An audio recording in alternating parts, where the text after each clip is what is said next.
सैयदना सुहान रज़ी अल्लाह तआला अन्हु से रिवायत है, रसूल मकबूल सल्लल्लाहु अलैहि वसल्लम ने फरमाया, अल्लाह ताला ने लपेट लिया मेरे लिए ज़मीन को, यानी सब ज़मीन को समेट कर मेरे सामने कर दिया।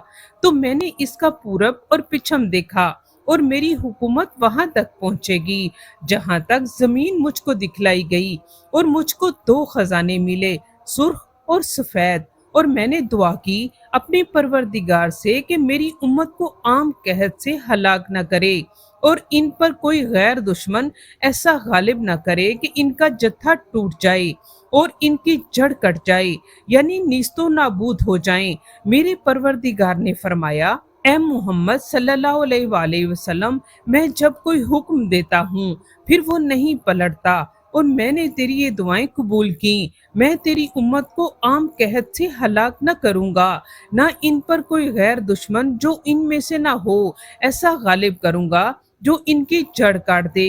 अगरचे जमीन के तमाम लोग इकट्ठे हो जाएं मुसलमानों को तबाह करने के लिए, मगर इनको बिल्कुल तबाह न कर सकेंगे, यहाँ तक कि खुद मुसलमान एक दूसरे को हलाक करेंगे और एक दूसरे को कैद करेंगे।